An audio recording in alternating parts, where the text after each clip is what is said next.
does. All right, so let's talk real quick as we kick off summer. So, kind of just give you guys an overview of everything. Just kind of having watched play, like obviously we've been on a big technical kick for like the past 9 months. Okay, technique is getting better, but the next step, and we didn't get to do a lot of match play in winter because we're so limited on court spacing, right? So I've had a little bit more time to do some match recordings and just start to really delve into how is our technique translating into match play. I'm gonna go over something first. Go to player professional. I think I got it under forehands, and we're gonna talk about yes, and go to ATP forehands. Okay. You can go full size. So one of the big things, and I'm going to show this through to you, all of you guys. I'm going to take some match clips from where are you, Abby, Allie, your match, and it's not just you. This is everybody. I watched a match between Connor and Brady about 3 weeks ago. Recorded that. We're seeing improvement in the technique, but the technique is still missing some key ingredients. And how you want to think of it is, you cannot violate physical laws, okay? So we have to get the ball contacting to be down precise to get you guys to an even higher level. But the good news is it's totally possible. And I think when you guys see some of the mistakes going on at the technical level in your match play, it's gonna quickly dawn on you, like, oh, I can fix that, and it's not gonna be that difficult. I'm gonna have to work at it, but it's not rocket science, it's very fixable. So one of the things we're going to start off with is just the forehand. Okay, we've obviously talked a ton about high, low, high, inside out path. And what's kind of dawned on me is the inside out path is the hardest thing biggest thing you guys are struggling with on the backhand or the forehand side. Okay? And the reason I kind of brought this to you is your racket essentially needs to track from inside to outside, and you want to hit the ball. Let's say I'm still hitting with my forehand here, somewhere in this vicinity without ever pulling into your body. And I think that's what you guys are gonna be able to pick up on the video that I show you, is that the pros don't pull into their body at all. And that's why I've stressed to you guys, this concept of brushing the ball for topspin doesn't work to get to a high level of play, okay? So really gonna try to see this, and let's start with Alcaraz's forehand here. And you can kind of like 2 fingers and pause it or whatever, and you can go very slow back. Okay, so let's keep going. So his racket came in and out. Do you notice how his wrist has not broken into his body yet? Like this is like everything that matters in ball striking. Go back again, just go a few frames. If you like single click on the left, I think you can go frame by frame right here. Oh, nice. Yeah. Okay, so we have high. Okay, it's gonna free fall. Okay, now we can't quite see it from this angle, but the racket's now pretty close to his body. Now it's starting to move away. Notice as it comes into impact. Keep going, boom. Okay, let's go click past impact. One more. Do we see he has not broken into his body at all? And this is what separates high-level players from lower-level players, is lower-level players tend to hit the forehand much closer into the body, and by the time they're going to hit the ball, they're already pulling back in. Okay, let's go to the next forehand. I just want to give you guys a few different examples because you're just going to see it over and over and over again. We'll get this view of Zverev. Yep, that's perfect. Right, okay, so we have it inside, right? This means this is the part right here, inside close to the body. The racket's going to track away, go back a few clicks, just into contact. Okay, hopefully that thing's out of it. Okay. Yep. Now notice he's still extending because swing radius equals power. We want the biggest swing away from our body possible. It's hitting. Go another click or two. Notice he hasn't broken the wrist. There's been no pulling in. The only reason the racket comes into the body is because we've ran out of arm space. Okay, like the arm can't go away any further. Just have to get used to that. We're gonna hear that all summer, I'm sure. Okay, so really important we understand that. You can click through it. Now let's kind of see, you can let it play. Now, ball's way gone, it releases in. Okay, let's go through maybe one more. I think Rude is down here, keep going. There's Rublev, we would see the same thing. Okay? It's only when the ball's long gone that we see this release. So if I were to go through every one of your strokes, we're not quite doing this at an elite level, okay? So that's good. Let's go ahead and let's go into, I have another clip. It should be up at player inefficiencies on the upper right corner. There you go. Bring up the merry-go-round forehand. Okay. So we're gonna watch this kid's forehand right here. Okay, this was a match out on the courts earlier in the year, just a UTR, but I want you to see, okay, go back a clip. We don't have as high of a speed of a camera as they used for that last one. He has not hit the ball yet. Do you see how right as he's hitting the ball, he is pulling in, okay? He's gonna pull in right here. If we had 2 more clicks, we'd see it even better. Yep, perfect. And so we can see his swing has to slow down because he's doing this, okay? Can anybody name the cause of why he's doing that? What are some reasons you might do what he's doing? Probably too close to the ball. Okay, we got too close to the ball. What's the second reason? Yeah, just kind of like too close to the body, not being able to extend out here. Yeah, body position with the relation to the ball. Too close to the ball overall, so he can't get that. And some of you guys are gonna have bent elbows because your grip is more extreme. You might look like this, but no matter what, you have to strike through it. Okay, it's not that you have to have a completely straight arm. That's always a symptom of what kind of grip you use. Okay, what's another reason that he might be doing that? He's not inside out. Yeah, he's not inside out, but he does come a little. Let's go back. Let's see if he does come in at all. Some players don't come in at all. Some do, but they still have the wrong math swing. Can we go to there it is. So he's a little bit inside the ball, like. He's got some distance to swing out, but you're right. Some players won't be, they'll be automatically on the outside trying to always hit like this, okay? So the other thing that we want to be, the other reason it could be, it's because we have in our head that we have to brush the ball. And if you have in your head that you must brush the ball, this is the only thing that you'll do, and you're gonna pull into your body, okay? I think that, does anybody have a question on that concept? Also, well, it's called the merry-go-round in the video title. He's going this way. Yep. The whole way.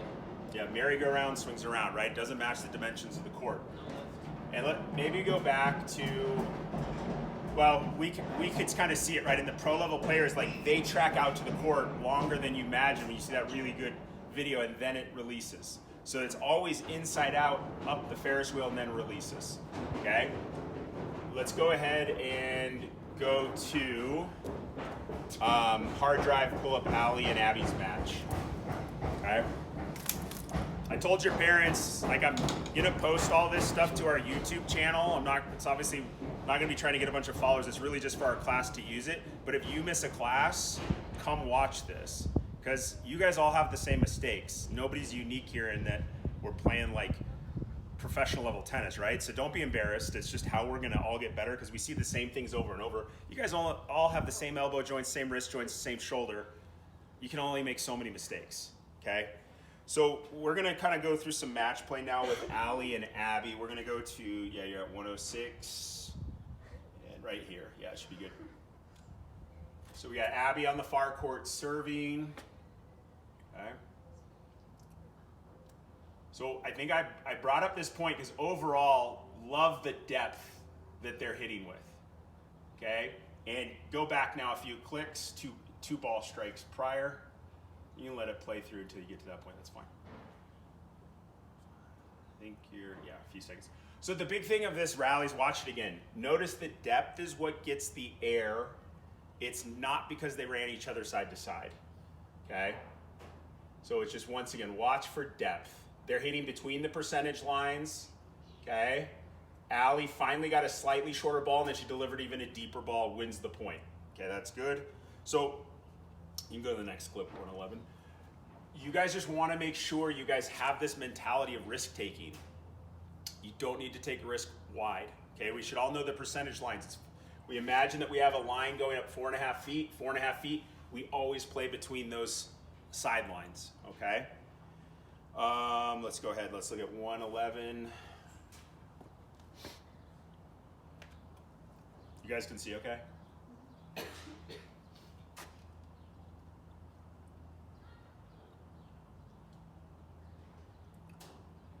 Okay, so let's go. Let's talk about this point real quick. Let's go up to the return of serve. 2 fingers, I think, will be fast like that for that movement. Okay, so let's go. We got to serve.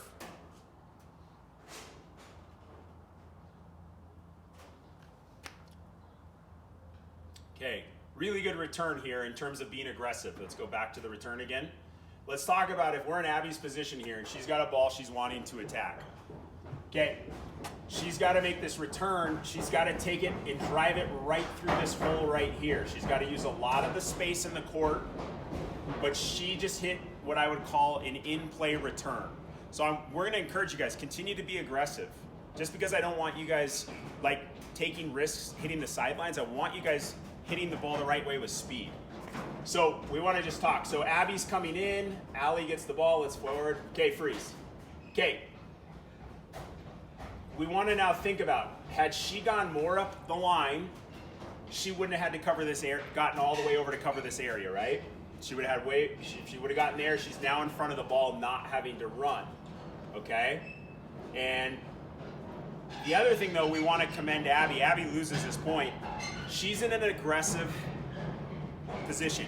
We want to continue to get to aggressive positions. We're okay with her missing the volley up here. We just got to get her to hit to a better target and maybe hit the ball a little bit bigger. Okay, go ahead. And then we get the minus volley, and then she's got an easy put away. So that's how the point ends. So there's good in terms of the aggression. We just want to make sure we're hitting to the right targets. Maybe hitting the ball a little bit bigger, Abby. Okay, let's go next one, 33-40. So this one I have titled Win with Depth. Okay, so this is a short point. Let's go back again. Let's just watch it play through once. How's it going?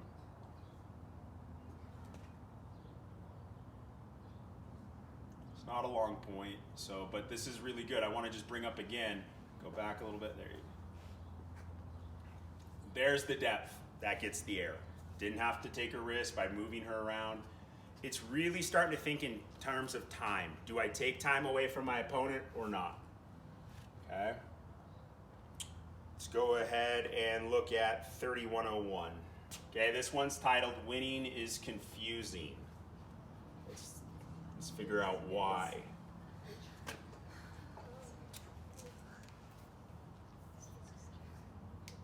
Might be full 1 minute, right? I think you're still in that. Oh. No, I was where you told me to be. 31. Oh, you were? Yeah. Yeah, maybe you're right then. Sorry. Oh yeah, it's not on the hour track. Okay, so we got a serve way out. Okay, we got a deep ball. We got another deep ball. That's a plus. Okay, here's the minus. Okay, she missed it long. I would rather see you guys lose points in this position than be the person on this side. And sometimes you're gonna have to be the person on this side. But I just wanna make the point. Allie's walking away feeling like, okay, I want a point. Maybe Abby's feeling dejected because I just missed an approach shot. Don't care. This is developmental tennis that's gonna help you get to another level. So that's why the phrase, especially at the lower levels of tennis, okay? Developmental levels of tennis, winning is confusing because who wins? It's the pushers that win a lot, right? I'm not calling you a pusher. Okay, because you got to the net a lot. Both of you guys did a great job of getting to the net throughout this whole match. But we just need to understand, we're trying to develop our games to the top level. We want to see ourselves make mistakes up at net. If we make the mistake there, okay, yeah, we got work to do maybe on our volley, our technique, but we're at least getting to the right positions. Okay, let's go into a few technical points. 22 seconds right off the bat. I think you can. You're gonna try to catch a frame with the racket face open. And I'm gonna kind of point out something that we need to work a little bit with you on. Okay, go back. You can go that one tap. Other way. Okay. Keep going. Freeze. Okay. This is a little bit of watching Allie. Allie, especially on your second serve, you didn't hit your serve as big as I've seen you hit it. And here's where it matters, technique and pressure. When she's hitting baskets of serves, there's no penalty, right? So she can get away with making some corrections and having some give with her racket angle. But if your racket opens up this early, you're either missing the ball way long, or you're gonna snap your wrist and pull down, and you're gonna miss in the net. Let's see what happens. All right, keep going. And it's long, right? Okay, not a shocking mistake. Let's go to 5 minutes and 30. Okay, so this is something that I'm kind of giving an example. Allie, you could take some visuals from Abby's serve. Okay, so let's look at Abby. Click through it. She just stays closed a little bit longer than you, so she generates a little bit more topspin. The more closed the angle, the more she can hit up. Do you see the difference in the angle? That allows her to produce a little bit more spin. Okay, so we fix the racket angle. We start to really solve, a simple issue. And this is the big thing. You might walk away from a match having missed a ton of serves and said, "Oh, I'm not mentally tough. I get nervous on the big points." Well, if I had that racket face wide open, I would miss them all on big points too. So we want to come back to it. It's not a mental issue. It's coming back to the technical side of things that makes the difference. Okay, let's go to, yes, 5. It's the same point, huh? Okay, so let's get to Abby's forehand. Okay, freeze. Okay, click back. That's good. Okay, we are going to start to see she has not hit the ball yet. Go to one. So it's coming into contact. Start to go forward. Can you guys start to see now how right before she's about to hit, she's starting to pull in? Does that make sense? Yeah. Okay. There is our technique. We can see a clear difference from the pro level forehand versus Abby's forehand, but we're going to get it there. Okay, let's go to the next one. I wanted to show, I think it's 1430 has 2 examples. Okay, freeze. This is something that Allie's doing a little bit better. Abby can take some more direction. Look at her, go back 2 clicks maybe. So look how much her racket's inside the body. It's got time now to speed up and go out to the ball. Click, boom. Do we see how she has not pulled across? And I noticed it in the match, for the most part, even though sometimes you have an open racket face, your ball striking was really good. You didn't see you having to decelerate. And Abby, can you feel how you have to slow down into your body a little bit on the forehand, especially when that ball's too close? Okay, we can kind of see it. Okay, so that's kind of the point. She hit her forehand really well, and we can see the swing. Okay, the swing mechanics are going to tell you everything. Okay, let's go ahead and let's keep this point playing. I kind of want to point out just one thing. Okay, so there's in play. So these are fine rally balls. You got depth. Okay, there's the minus, right? We saw a backhand from Abby, landed halfway in the box.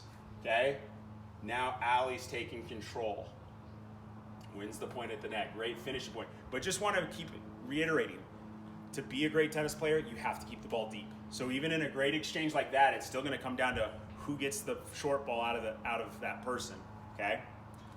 Let's go to 38. Yep, 38-34. We won't hammer on this, but I kind of just bring this up because this would be true for everybody. Whatever your mistake you tend to make on one forehand, we're going to see it manifest itself in pretty much all your forehands. It's very rare to have a single isolated mistake on a ground stroke. Can you see okay? There we go. Have you missed this whole talk? No, I can leave. She can watch it later. Okay. So here we go.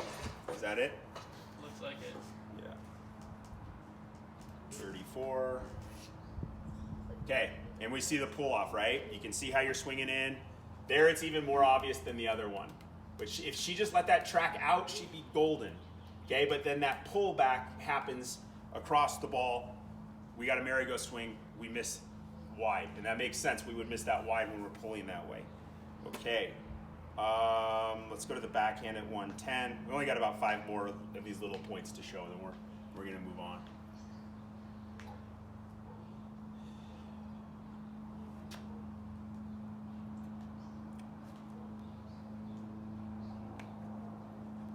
Okay, right here. Okay, I think I was out. No, it was in. Okay, let's go back. No, this is the backhand I want to look at. Okay. Okay, so she's going to turn. We're going to look for, I think that I wanted to catch you with your racket face open. Okay, so go through it. Start to click through, freeze, go back. Okay, freeze. Go back 2 clicks. Go one more. Nope, other way. Find it. Found it. Go back again, other way, other way. Yep, keep going, keep going, keep going, keep going. Okay, we're gonna just look at some things. All right, there it is. I want you to kind of see the racket needs to come more into your body on the right hand. The left elbow needs to be pulled back a little bit, and that's gonna help this, because the reason you missed this in the net, can you feel how you made a calculation? You felt like you were gonna go long, so you then end up rolling back over the ball. There's the open face I want you to kind of see. Ideally, you would just swing out, never have a care in the world. But we're gonna then see, because you feel that racket face open, and it's a tough ball. Also, we gotta move. We either gotta take that ball earlier or much later. That's just a tough hitting zone. But I want you to still see how the racket angle impacts it. So play it through into contact, and then let's see what happens. Because the ball, I believe, goes in the net, and we can see that pull down, right? So some of that is racket angle awareness, but a lot of it too is, okay, she's gonna have a much better chance as a ball. She either needs to go take on the rise a lot sooner or a little further back, okay? Let's go ahead, let's go to the next one. Serve review, Allie. Even though serve has improved a ton, we got to start picking up things at the margins where we can get them better. 46.08. Did we already pass it? There's not a serve at 46, so I assume it's a serve. Okay, yeah, I'm sure it is. I think this is just me reinforcing that you've got an open face. Here again, we see it go long and you're having to make a correction. So that's good. All right, let's go into second serve, 1950-28.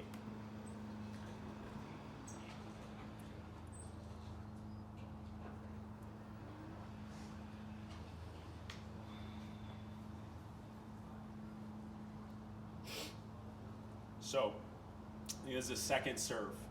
What I want to just recommend to you, start to hit your second serve, because you're going to need to get it bigger. You got to open it. If you can get that fixed, you're going to trust yourself to hit it a lot faster. Okay? See, your serve's long, makes sense. But it's also starting to understand, if we understand on the forehand topspin, the more that we lift, the more the ball spins down. It's got to be the same principle on the serve. The more that we hit up, the more the ball spins down. Trust that. Okay, last one.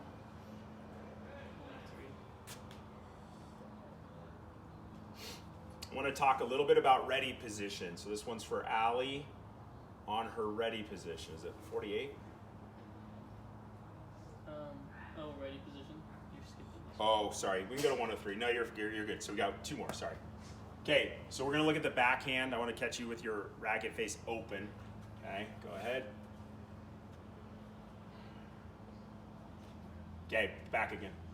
So want to just make this point here. We talk a lot about this. We can see the racket face is open. She's going to have to decelerate or turn the racket face over more than we want her to, okay? Because of that position. She gets it mostly right some of the time, but guess what? Here's my fear. You start playing against somebody who hits the ball faster. You start playing 5 or 6, 7 UTRs. That starts being late open. Does that make sense? Okay? And she hits out through it and a little bit of pull. You can see typically when we have an open face, we're gonna want to pull in to help counteract that open face, but it ruins our ball striking. Okay? Let's go to the next one. This is 48-27. 48-27. This is one of my favorite examples because Allie knows this. She's been working on this. But this is why when we talk about a ready position, having the elbows away from the body, it's going to tie right into this. So go ahead.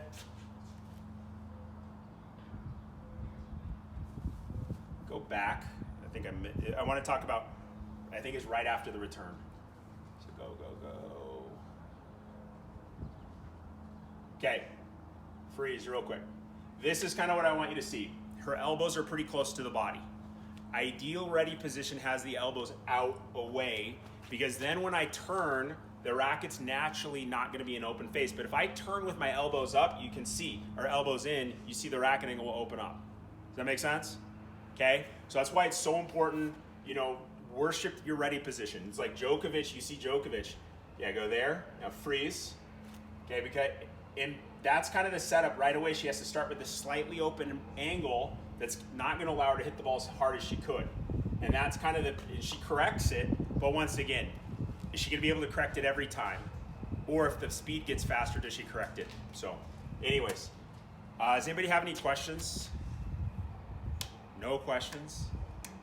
Does it make sense? Flawless sermon, coach. All right. So make sure you guys connect the dots. Did anybody pick up anything today? Who has a comment that they can give us a highlight of something like makes sense now? Can anybody say anything? Connor. I was just like, I don't really know. Like in the match, I was saying the forehand that came inside the body out a lot better. They were being hit like more spin, and I've been like doing that recently in my game too. Like I've been trying to go more inside, and then really just track out as far away as I can. And I feel like I've learned to like trust my forehand more. Like I'll just get close. Good. Yeah, I mean, I watched Braden his match, and both of them, as much as they've known and understood what I'm doing, you know, as a student, we had to check, does it hold up in a match, and it didn't yet. So that was kind of what Connor's had a chance to do. Abby. I was just thinking how having more space can really help you follow through better. Yes. You don't have to slow down. You're not going to have to slow down. Kind of like what Connor said. I think it was my last private lesson. I just kind of understood inside out better. When I just kind of thought it was like your wrist has like a crease in it. Mm-hmm. But really it's just coming more like way up. Yes, it's the whole arm getting that radius distance away. So it's good. But yeah, remember, when you get up here, we do your video, don't take it personally. Just look at it, accept it. The more you accept the criticism, better off you're going to be. You can just sail through it. You can move through it so much quicker. It's like when you're on a tennis court and you make a mistake, don't just try to look away from it. Look at it, own it, figure out the corrective, and then move on. So you're always going to be better off like having a very clear idea of what you look like hitting the ball and kind of going from there. So anyways, all right, good deal. Let's kind of move on to the next thing.